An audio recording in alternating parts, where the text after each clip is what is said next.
네, 안녕하세요. 귀로 듣는 역사 이야기 이기환의 흔적의 역사 77회입니다. 예, 뭐 꽃피는 봄철입니다. 안녕하십니까? 예, 지금 뭐 봄이 돼갖고 싱숭생숭한 것 같고요. 예. 그 며칠 전에 좀 들어가봤더니 그 저희 집에서 무슨 여고 동창생 모임이 있었는데 뭐 헤이리 마을 가갖고 하루 종일 뭐 수다 떨고 그랬다 그러고 거기서 무슨 그 뭐 일본 여행을 간다고 급히 또 뭐 잡고 네, 그래서 뭐 예약까지 했다 그래서 그렇게 즉흥적으로 되냐 이런 식으로 말도 하고 그랬는데요. 예. 뭐 그런 것 같아요. 이제 뭐 50 넘고 이제 그랬으니까 아이들도 이제 대충 키워놨고 그래서 예. 이제 여동창생끼리 여행 가겠다가는 거 이제 이해는 갑니다. 그리고 임 기자는 뭐 여행 친구들끼리 간 적이 있나요? 네, 뭐 취준생일 때. 취준생일 때? 네, 지금은 뭐 어렵죠. 지금은 뭐 어렵죠. 부부 동반, 가족 여행. 부부 동반 말고 뭐 사실은 수다 떨고 그러느라면 여고동창이나 이렇게 친구들하고 같이 가는 것도 네. 괜찮을 것 같습니다. 아이 키우느라고 사실 여유가 뭐 없겠죠 지금은. 네. 이게 뭐 하여튼 지금 뭐 남녀노소를 막론하고 어디론가 뭐 떠나보고 싶은 그런 계절인 것 같아요. 저도 그런 것 같은데 뭐 시간상 여유가 없고 그래서 뭐 그렇습니다. 저도 그 일본 한번 예. 오키나와 한번 가보려고요. 그래서 한번 뭐 탐방도 해보려고 준비 중인데요. 예. 다녀와서 뵙겠습니다. 뭐 남자도 마찬가지인데 여자는 오죽하겠습니까? 마찬가지지. 이번 주는 그래서 안방에서 어떻게 보면 이제 삼종지도라 그래가지고 예. 아이, 뭐 남편, 그다음에 부모 이런 식으로 이제 지켜야 되는 도리가 있잖아요. 예. 조선시대 여성들의 삶 이런 것들이 뭐 얼마나 이렇게 좀 괴로웠는지 하고 그 와중에서도 훌훌 털고 담장 밖으로 여행을 떠났던 여성 여행가가 두 분 계시거든요. 네. 그 여성 여행가 두 분을 한번 뭐 이야기해 볼까 합니다.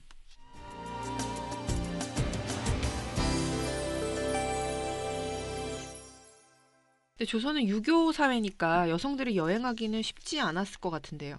예, 그렇습니다. 성종 때 그 만들어진 조선 법전 있지 않습니까? 경국 대전을 보면 그 사족 부녀자가 산천으로 놀이를 즐길 때 예. 그런 자는 곤장 100대에 처한다 뭐 이런 규정이 있습니다. 아니 무슨 나들이 좀 했다고 네. 이게 여자한테 곤장 100대나 치는지 네, 너무 그렇습니다. 심한 거 아닌가요? 이 사실은 뭐 이 경국대전 처벌 규정이라는 게 사실 그 중국의 예법서 있잖아요. 이 예. 얘기의 가르침인데 이 얘기에 이렇게 나와요. 부인은 낮에 뜰에서 놀지 않으며 까닭 없이 담장을 넘어서 나가지 않는다 이렇게 얘기를 하거든요. 그러니까 조선 부녀들 보면 중국 사신들이 오거나 무슨 행사가 이렇게 펼쳐질 때는 거리에 나와서 부끄러워할 줄도 모른다. 그래서 네. 부녀자의 도리를 지키지 않는다. 이거는 결국 중국 사신들한테도 신뢰다. 예. 그래서 결국은 이제 조선 초부터 부녀자들의 구경, 놀이 이런 걸 일절 금하고 어떻게 보면 그런 폐습이라는 거죠. 그런 개혁을 해서 부녀자들의 도리를 바르게 해야 된다라는 상소문이 계속 올라갑니다. 하지만 어디론가 떠나고 싶은 욕망을 어떻게 억누르겠어요? 예, 그렇습니다. 뭐 여자나 뭐 남자나 같은 욕망일 텐데 뭐 여자만 누르면 안 되잖아요. 지들은 네. 다 놀러 가면서. 그래서 그런 풍토에서라도 과감하게 여행 한번 떠나보겠다고 도전장을 내민 그런 그 여인들이 있었습니다. 누구예요? 예, 그 중에 한 분이 이제 김만덕이라는 여인이죠. 김만덕이라면 그 제주도에서 대단한 활약을 펼친 분 이렇게 기억이 나는데요. 예, 그렇습니다. 우리 뭐 드라마에도 나왔죠. 예. 고두심 그 탤런트가 예. 뭐 제주도 출신이니까 그래서 김만덕 역할을 한 걸로 기억이 되는데 그 김만덕이라는 분 되게 유명한 분이죠.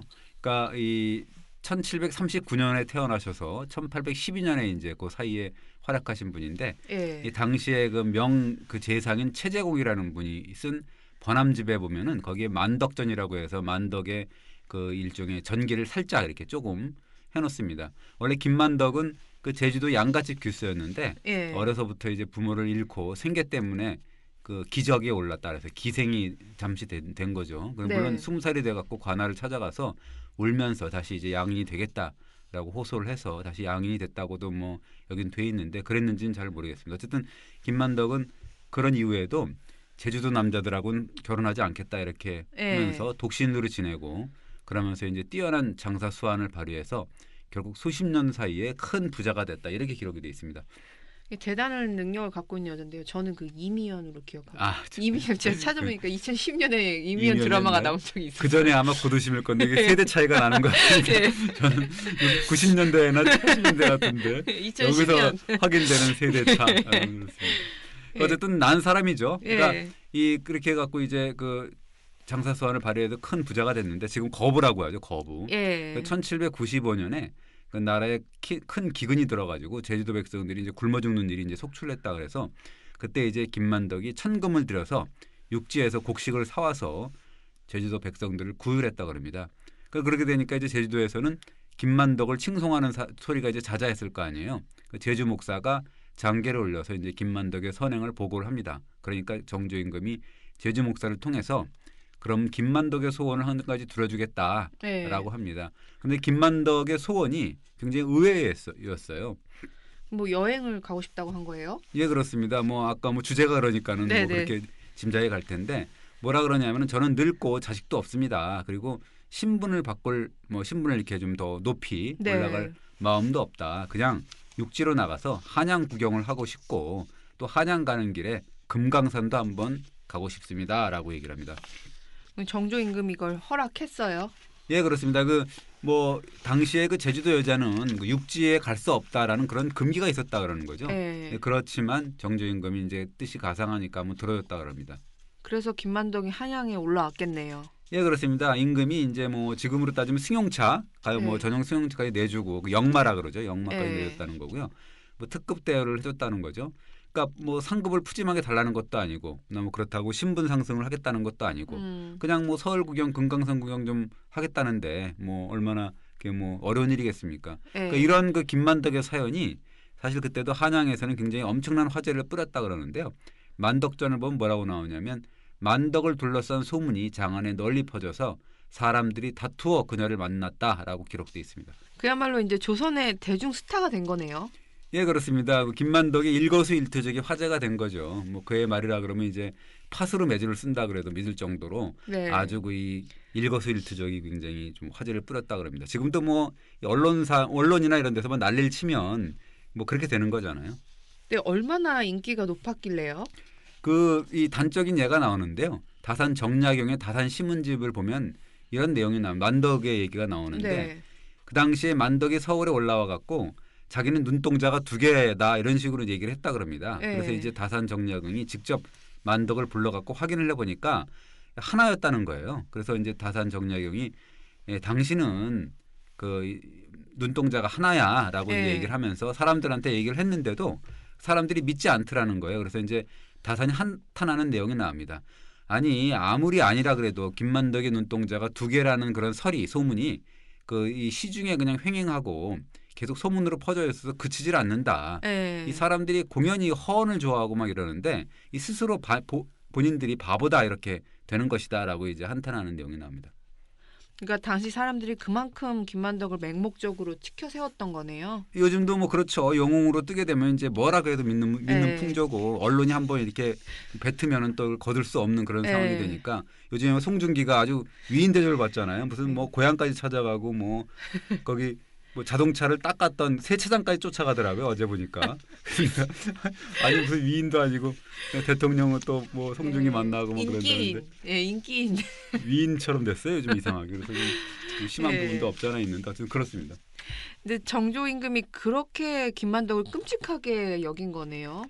예, 그 김만덕이 뭐 사실 그 이 한양 여행, 금강산 여행을 어떤 동선으로 했는지 사실 자세하게 나오지는 않습니다. 다만 정조가 그 김만덕의 여행을 위해서 온갖 특혜를 베풀었다라는 사실이 뭐 정조실록이라든가 그다음에 일성록 이런 데 보면 나옵니다. 근데 어떤 특전을 베풀었는데요?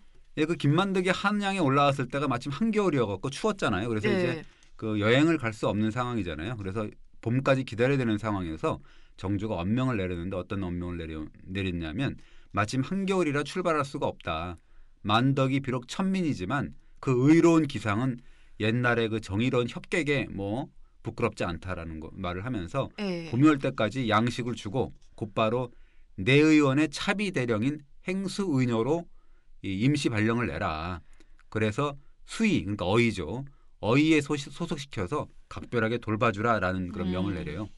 봄이 올 때까지 임시 직책을 내렸다는 거네요. 네. 만덕이 받은 임시 직책이 내의원 차비대령 은여라는데 그게 뭐예요? 이 차비대령 은여라는 건 뭐냐면 임금이나 왕실 식구들 이제 병에 걸리면 즉각 투입되기 위해서 이제 대령하는 은여를 얘기를 하는데요. 네. 이게 아무나 될 수 있는 게 아니죠. 은여 중에서도 의술이 좋고 그다음에 이게 지위가 높은 어떻게 보면 이제 선망의 직책이다 이러는 거죠. 그다음에 이제 그 정조가 이 그에 그치지 않고 또 만덕을 임금의 주치 어의 휘하에 두도록 예. 했거든요. 그것도 특전이죠. 그러니까 뭐 누구나 만덕을 건들지 마라라는 어떻게 보면 임금의 지엄한 분부였다 이렇게 볼 수가 있습니다. 근데 그뿐만이 아니었다면서요. 예. 여행 경비도 두둑하게 줬다면서요.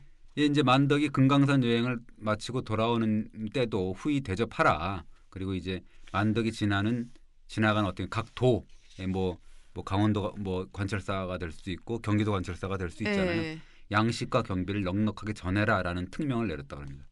그러니까 만덕은 임금의 보증하에 호화 여행을 다녀온 거네요. 예, 그렇습니다. 사실 그런 대우를 받아도 되겠죠. 만덕 나이가 그때 58살이었다는 거거든요. 아까도 얘기했지만 신분 올려달라는 것도 아니고 또 상을 달라는 것도 아니니까 그냥 뭐 금강산 여행 한번 해보겠다는 거니까 뭐 그것도 못 해주면 사실 네. 나라로서는 못 해주는 거죠. 이상한 거죠. 근데 김만덕 외에 그 진정한 의미의 여성 여행가가 있다면서요. 뭐 만덕은 사실 58세, 58살에 갔다고 그랬는데 앞으로 소개할 여인이 한 분 있는데 이분은 14살의 나이에 갔거든요. 예. 그러니까 14살의 나이 어떻게 보면 떠남의 미학을 실천하는 신여성이었다라고 볼 수가 있는데 그것도 이제 부모의 허락을 얻어서 남장 차림으로 떠났다 그러니까 어떻게 보면 멋과 낭만을 따진다 그러면 현대 그 어떤 여행가들도 뭐 지금 한비아라고 여행가가 예, 있는데 그렇네요. 뭐 예. 비견할 수 있지 않을까 생각이 예. 되는데요. 뭐 웬만한 여행가들도 따르지 못할 것 같습니다. 그런 멋진 여성이 누구예요? 예, 원주에서 태어난 김금원이라는 여성인데 원래 신분이 기녀였다 그럽니다. 그 기생 이름 그거는 이제 금행이라는 게 이제 원래 이름인데 네. 그 금원을 부모들은 그 여자애로만 키우지 않았다 이렇게 나와요. 그러니까 김금원이 나중에 이제 기행문을 쓰는데 호동설학기라 그래서 거길 보면 이제 부모의 교육관이 나오는데 뭐라 그러냐면 자기가 어렸을 때부터 병을 굉장히 자주 알아서 시름시름 알아가지고 예. 부모가 이제 그걸 불쌍히 여겨서 뭐 가사인 일이라든가 바느질 뭐 이런 여자의 일은 시키지 않았다는 거죠. 그리고 문자를 가르쳤다 그럽니다.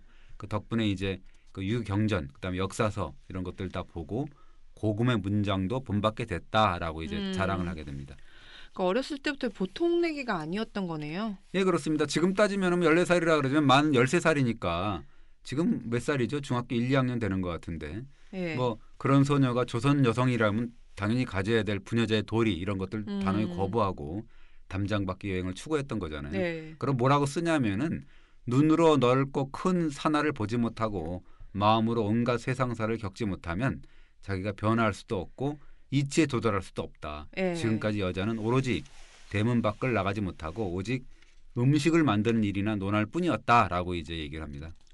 당돌하기도 하지만 참 대단하네요. 예, 그렇습니다. 여자라는 뭐 존재가 사실은 세상과 저런 어떻게 보면 깊숙한 규방에서 살면서 예. 그러니까 이제 총명과 식견을 넓힐 수 있는 기회를 갖지 못한다 이거죠. 마침내 자취 없이 사라진다 이거죠. 그래서 그것이 얼마나 슬픈 일이냐라고 예. 반문을 하게 됩니다. 그러니까 여자로 태어난 게 한스럽다 이렇게 말한 것 같아요. 예, 그렇습니다. 뭐 그렇다면 이제 한탄만 하지 않았다는 게 중요한 거죠. 뭐라 예. 그러냐면은 남자로 태어나지 않은 것 그리고 부자로 태어나지 않은 것은 솔직히 말하면 불행이다. 그러나 하늘은 나에게 산수를 즐기는 어린 성품과 눈과 귀로 듣고 볼 수 있는 능력을 주었다. 그리고 이것을 글로 쓸 수 있는 능력까지 주었으니까 얼마나 좋은가 이렇게 얘기를 해요. 그러니까 여자로 태어났다고 규방 깊숙이 틀어앉아서 여자의 길을 지키는 것이 과연 옳은 일이냐라고 예. 이제 반문을 하게 되는 거죠.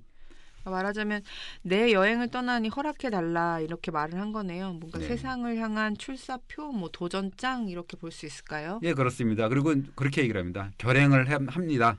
결행한다라고 예. 이제 당당히 얘기를 해요. 근데 부모님이 반대했을 것 같아요. 뭐 그거는 요즘 부모도 마찬가지일 거 아니에요. 그러니까 뭐 만 13살짜리가 여행 갔다 예. 그러면은 그 누가 그러라고 그랬습니까? 선생님과 부모가 없었는데 그 고집을 이제 결코 꺾을 수가 없었다는 거죠. 그래서 부모가 항복을 해서 뭐 이렇게 가라 그러는데 이 13살, 14살 소녀가 뭐라 그러냐면 이렇게 표현합니다. 마치 새 장에 갇힌 새가 나와서 푸른 하늘을 날아오르고 천리마가 굴레를 벗고 천리를 달리는 기분이다라고 아주 날아올 듯한 어떤 그 후를 털어버리는 그런 기분을 피력을 하게 됩니다. 약간 김금원이 기녀 출신이라고 하셨는데 네. 기녀 신분으로 여행 간 게 아니에요? 그 이게 보면은 그 연구 논문마다 약간 헷갈리는 부분이 있습니다. 김금원이 뭐 기녀 출신으로 간 건지 뭐 이렇게 하는데 사실은 그 원래 그 원주 가명 소속의 기녀라고 그랬거든요. 예. 어떻게 보면 이제 그 원주 가명 그쪽에 이제 사대부들하고 함께 떠났을 수도 있지 않냐라고 예. 보는 사람이 있어요. 이게 뭐 신년복의 풍속화 보면요. 사대부들이 네. 기생들을 데리고 여행하는 모습이 많이 나오잖아요. 예, 그걸 보면은 어떻게 보면 되게 그 신윤복의 그 뭐 연소답청이라든가 주유청강이라든가 이런 걸 보면 사대부들의 모습이 굉장히 한심합니다. 뭐냐면 이제 기생들을 말에 태우고 지는 말꼬리를 잡고 예. 그렇게 그 불쌍하게 가고 바보처럼 그렇게 가는 경우도 많고 그러는데 거기 보면 사대부들이 기녀를 아주 말에 태우고 이제 뭐 아주 곱게 이렇게 다루고 잘 보여야 되니까 또 여자한테 그런 게 예. 있고 그다음에 종자 뭐 아전 악공 승려 뭐 이런 사람들을 몇십 명씩 데리고 이제 유람을 떠나는 경우가 심심치 않게 있었거든요. 그래서 예. 김금원 기행문을 보면 사실은 그 김금원이 굉장히 풍족한 여행을 즐겼다는 기록이 나옵니다. 뭐라고 나오냐면 뭐 푸른색 휘장을 두른 가마 안에 앉았다라든지 돈을 주고 백어를 사서 회를 처먹었다든지 그다음에 예. 차를 끓이는 아이에게 차를 내오라고 하고 먹을 갈아서 시를 지었다든지 뭐 아니면 그 금강산 뭐 장안사에서 산채가 풍성히 갖춘 점심상을 제공받아 배불리 먹었다 이런 표현들이 나오거든요. 예. 그러니까 어떻게 보면 그 김금원이 사실 사대부를 따라갔다 하더라도 기녀 가운데서도 굉장히 어떻게 보면 뭐 이렇게 그런 걸 읊고 예. 그다음에 이렇게 낭송하는 뭐 그런 담당하는 고고한 역할을 했을 것이다라는 가능성이 짙는 거죠. 그렇지만 같이 갔다라는 기록은 없습니다.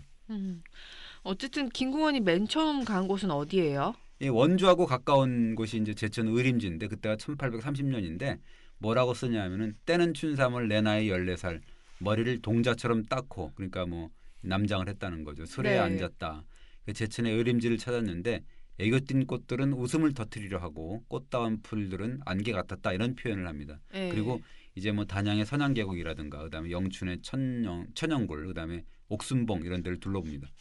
근데 김금원의 시가 대단하다면서요? 예, 깜짝 놀랄 정도입니다. 그 당시에 그 단양 팔경의 하나인 옥순봉을 구경한 다음에 뭐 시를 남겼는데 한번 들어보세요. 그 시인들은 풍어를 읊느라 잠시의 틈도 없고 조물주는 인간을 시기해서 산 밖으로 쫓아냈네. 산새는 산 밖의 일을 알지 못하고 봄빛은 숲속에 있다고 지적이네. 라는 시를 지어요.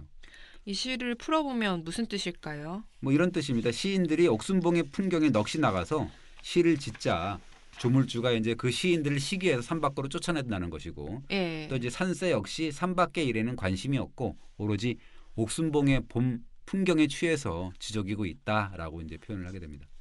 14살짜리의 시가 아닌 것 같은데요. 예, 그렇습니다. 뭐 다음 뭐 시가 또 하나 있습니다. 그 여행길에 이제 울진 월성종에 올라서 이제 바다를 바라보며 지었다는 시가 하나 있습니다. 뭐라 그러냐면 덧없는 세상 사람의 생이 가련할 뿐이다라고 했습니다. 이게 사실 14살짜리가 지을 수 있는 시는 아닌 것 같아요. 뭐 덧없는 예. 세상이 어떻고 사람의 생이 어떻고 가련하니 뭐 어떻고 이게 사실 선전선 다 겪은 어른들 또 뭐 이런 시를 지을 수는 예. 없잖아요. 그러니까 뭐 점이 가경인 거죠.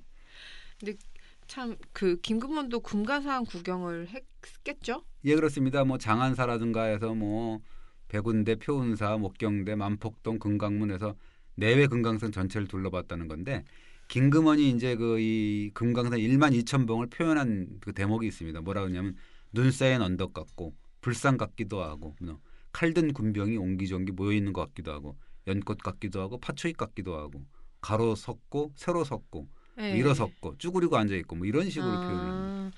정말 세심하게 표현했네요. 봉우리마다 이제 다른 기이한 형상을 직유법을 사용해서 표현하고 예. 어떻게 보면 형용할 수 없는 천태만상을 아주 굉장히 리듬감 있게 생동감 있는 필치로 그려냈다 이렇게 볼 수가 있는데 그 금강산 여행을 마치고 나서 관동 팔경 이런 데도 이제 두루 거치게 됩니다.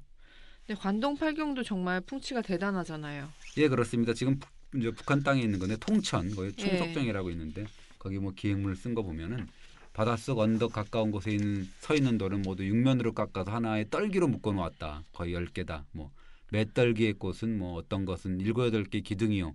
어떤 것은 10여 개의 기둥이다. 뭐 그래서 가지런한 치아처럼 벌어졌는데 세 줄로 갈아낸 듯 하나하나가 뭐 육면으로 뭐 조금도 굴곡이 없고 뭐 이런 정밀하고 조밀조밀하다. 이런 식의 어떤 표현을 쓰게 됩니다.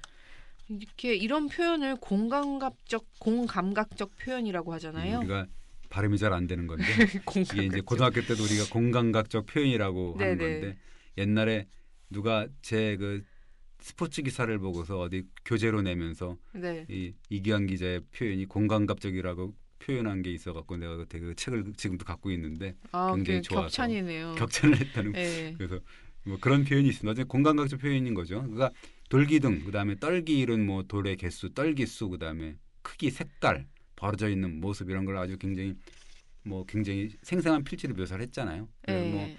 뭐 하여튼 그렇게 돌아보고서 설악산, 그다음에 한양 이런 데를 두루 살피고 여행을 이제 마무리 짓습니다. 여행을 마쳤을 때는 만감이 교차했겠네요. 도선 돌아오기가 싫었을 것 같아요. 뭐 그랬겠지만 그럴 수는 없었겠죠. 어쨌든 간에 또 그렇다 그러면 조선 사회를 벗어나야 되는데 그럴 수는 그렇죠. 없으니까. 예. 그러나 어쨌든 간에 김금원이 그 평범한 조선 여성으로 다시 돌아와야 되는 그런 순간을 아주 담담한 필체로 전합니다. 군자는 족한 줄 알고 그칠 수 있기에 절도에 맞고 지나치지 않는다. 소인은 마음 내키는 대로 곧장 행하기 때문에 흘러가서 돌아올 줄 모른다.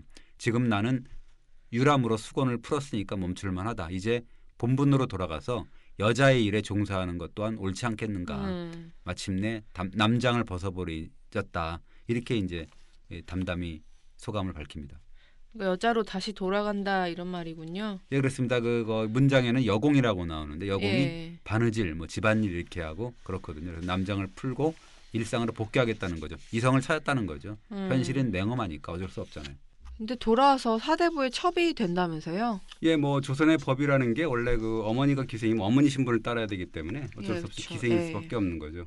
그러니까 이제 그 기생이지만 그 사대부의 첩이 될 수가 있거든요. 그래서 예. 17살 연상인데 김덕희의 소실이 됩니다. 그러니까 그분은 그 이 추사 김정희의 육촌 형제가 되거든요. 아마 머리를 얹어주는 형식이 아니었을까 이렇게 생각이 됩니다. 그러고서 또 다시 여행을 떠나요? 예, 그렇습니다. 남편 따라서 가는데 남편이 그 1845년에 평안도 의주 부윤으로 발령을 받아갖고 그 남편 따라서 이제 황해도, 평안도 이런 지방을 여행하는 어떻게 보면 행운을 누리게 되는 거죠.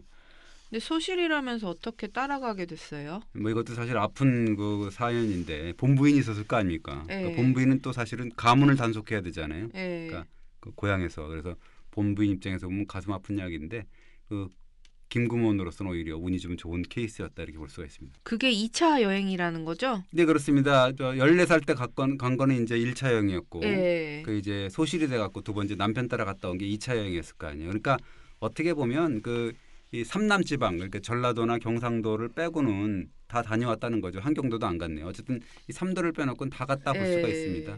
그러니까 그런 1, 2차 여행을 끝나고 나갔고 이제 서울로 돌아와 갖고 용산에 이제 삼호정이라는 데서 그때 지금은 성당자리라 그러는데요. 예. 그러면서 이제 그 1851년인데 그때 그 여행 경험을 시를 곁들여 갖고 이제 기행문으로 사실 남깁니다. 이것이 호동설악기라는 기행문입니다. 기항문을 쓰게 된 동기를 굉장히 잘 표현했다면서요. 예, 그렇습니다. 뭐라고 썼냐면은 그 지나간 일도 스쳐 지나가면 눈 깜짝할 사이에 꿈에 불과하다. 글로 전하지 않으면 누가 지금의 김금원을 알겠는가. 죽는다는 관점에서 보면 천지도 한순간이요. 평생의 일 헛된 것으로 함께 돌아가는 것은 평생의 꿈이다. 그래서 이 붓을 당겨서 유람의 전말을 대략 기록하니 뭐 이렇게 지은 시들도 뭐 나중에는 흩어져 잃어버릴까봐 역시 이제 간략하게 기록한다라고 이제 돼 있습니다. 글로 전하지 않으면 누가 김금원이란 존재를 알겠느냐 이런 대목이 특히 중요해 보이네요. 예, 그렇습니다. 자의식이 담긴 어떻게 보면 이제 기록적인 시라고 봐야 되는 거죠. 금원은 예. 어떻게 보면 여자로서가 아니라 여행 작가, 그다음에 시인으로서 사실은 예. 그 뭐 후대에 당당히 이름을 알리고 싶었다라고 볼 수가 있습니다. 또 김금원은 당대 내로라는 사대부들과도 어울렸다면서요? 예, 그 남성 문인들이 그 김금원하고 시를 이렇게 같이 나누고 뭐 이렇게 짓고 그러는 걸 굉장히 자랑으로 삼았나 봐요. 예. 그러니까 자기들끼리 그랬답니다. 만나면 기록에 나오는데요. 나 오늘 우리는 김금원하고 시 지었어라고 이제 자랑을 하고 뭐 이렇게 남자들끼리 만나면 그렇게 했다 예. 그러고 어떤 사람은 부채에다가 또 시를 적어서 김금원한테 전하기도 하고 그런 식으로 예. 했다 그러는데 뭐 연애 편지인지는 잘 모르겠지만 어쨌든 그런 식으로 뭐 이렇게 좀 마음을 전하기도 하고 그랬다 그러는 거죠. 그러니까 뭐 너도 나도 내가 김금원 친하다 이렇게 자랑하는 모습처럼 보이는데. 근데 어떻게 보면 그런 거죠. 지금도 뭐 그 연예인하고 친하다 그래요. 자랑. 남정네들이 또 오죽하겠습니까? 예. 뭐 사실 김금원이 얼마나 그 재능이 많았으면 한번 예. 이렇게 교류하고 싶은 뭐 그게 뭐 남녀간의 문제가 아니더라도 예. 굉장히 이렇게 얘기하고 싶고 시를 나누고 싶은 뭐 옛날 사람들은 또 그 시를 나누는 게 굉장히 중요했거든요. 그렇죠. 김금원 또 여자들과도 깊은 우정을 나눴다면서요? 예, 그 운초, 경산, 죽서, 경춘 이런 뭐 네 명의 이름이 나옵니다. 그러니까 네. 김궁원까지 다 합해갖고 5명인 거죠. 그러니까 그 여자들하고 친했다 그러는 건데 이분들이 전부 사대부의 첩들이고 처지가 다 비슷하고 또 나름 또 재능들이 또 대단했던 그 부인들이라고 합니다. 그래서 그 김궁원이 네 명을 소개하는데 이렇게 소개를 합니다. 한 명은 운초인데 시를 짓는 재주가 뛰어나고 그 그를 찾아오는 방문하는 사람이 많다. 어떤 사람은 운초를 찾아와서 이틀 밤씩 묵고 간다. 뭐 이렇게 네. 얘기를 하고 또 한 명은 경산이라는 사람인데 굉장히 박식하고 신앙성이 뛰어난 사람이다. 그리고 다른 한 명은 고향 사람인데 죽서다. 이 사람은 얼마나 똑똑한지 하나를 들으면 열을 난다. 그러면서 이제 맨 마지막 사람은 동생 경춘이다. 예. 굉장히 총명하고 지혜롭고 이 정숙할 뿐만 아니라 경사에 통달했다. 이렇게 이제 음. 자랑을 합니다. 경춘이란 여자가 동생이라고요? 예, 친동생이라고 나오는 거죠. 어쨌든 이제 김금원이 자기 포함해서 5명 이게 굉장히 얼마나 즐거웠던 시간을 보냈냐라는 그런 내용을 생동감 있는지 필지로 전하는 대목이 있어요. 얼마나 재미있게 서로 놀았어요. 뭐 이렇게 나옵니다. 서로 어울려 노는데 비단 같은 글 두루마기가 상위에 그득하다. 온갖 명언 가구, 그러니까 좋은 말, 그다음에 이제 식구 이런 것들이 예. 선반 위에 가득 찬다. 시를 낭송할 때 그 소리가 얼마나 낭낭한지 쇠를 두드리고 옥을 부수는 것 같다. 그러니까 검은 거를 듣고 음악을 듣고 웃고 떠드는 틈에 마음이 흔들려서 시상이 떠오르면 뜻을 풀어 시를 짓는다. 이렇게 하는 거죠. 그렇게 예. 되니까 이 지금 뭐 남자나 여자나 만나면 뭐 남 비방이나 하고 뭐 수다 떨고 그런 예. 거에 비하면 얼마나 이 참 고품격 고품격 음악 방송인지 고품격 시 방송인지 예. 신앙송인가 아니겠어요?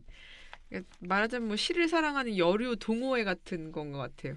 예, 그래서 이제 학계에서는 김금원 포함해서 이 5명 모임을 예. 그래서 삼오정 시단이다. 삼오정에서 이제 그 교류를 했기 때문에 그래서 예. 이것이 우리나라 최초의 여류 시단이다라고 이제 평가하는 사람도 있습니다.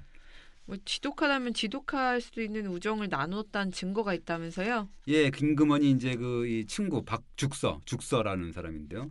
그 사람을 위해서 쓴 글이 있습니다. 뭐라고 쓰냐면 다음 생에 죽서와 같이 남자가 되면 어떨까? 또는 뭐 형제로 혹은 뭐 친구로 시를 나누고 책상을 함께 쓰면 어떨까? 뭐 이런 그 내용이 있어요. 그러고 보면 남자가 되는 꿈을 꿔야 했던 시기인데요. 예. 사실 조선 사회가 김궁원 같은 여자들이 웅지를 펴고 마음껏 헐헐 날 수 있는 사회가 아니었잖아요. 예, 그렇습니다. 뭐 그래서 뭐 그렇긴 하지만은 이 어떻게 보면 김금원이라는 여인은 가슴속에 이제 불을 담고 있다 이렇게 볼 수가 그쵸, 있잖아요. 예. 그러니까 뭐 한탄만 하지 않았죠. 그러니까 김금원이 사실은 했다는 얘기 중에서 두 마디가 있는데 뭐라고 하냐면 눈으로 큰 산하를 보지 못하고 마음으로 세상사를 겪지 못하면 식견이 넓을 수가 없다. 남자는 넓은 세상의 뜻을 주지만 여자는 대문 밖을 나서지 못한다. 이게 뭐 절연된 규방에서 총명과 식견을 넓힐 기회가 없으니까 얼마나 슬픈 일이냐 이렇게 얘기를 하잖아요. 그래서 이제 또 김금원은 안방을 탈출해서 넓은 세상을 여행을 한 거잖아요. 예, 그렇습니다. 그래서 이제 여행을 떠난 거고요.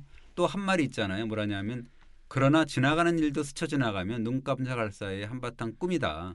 이것을 글로 전하지 않으면 누가 지금의 김금원을 알겠는가라고 표현하잖아요. 그래서 또 김금원이 기행문을 남겼죠. 예, 그렇습니다. 이게 순간에 이제 해방이지만 한때나마 만끽했던 어떻게 보면 자유의 순간 이런 걸 기록한 건데 예. 사실 아까도 얘기했지만 여자가 아닌 인간으로서의 자취를 남기고 싶었던 것 어떻게 보면 대단한 여성이라고 봐야죠. 김만덕도 마찬가지고 그래서 어떻게 보면 그 뭐 따뜻한 봄날인데 뭐 부인이 뭐 여행을 떠나고 싶거나 딸이 네. 여행을 떠나고 싶을 때 군말 없이 보내주는 아빠 남자가 남편이 되기를 바라야 되는데 잘 네. 될지는 모르겠습니다. 장담할 수가 빨리 여행을 보내달라고 해야겠는데요. 아, 네, 네, 네. 고맙습니다. 예, 감사합니다. 네, 수고하셨습니다.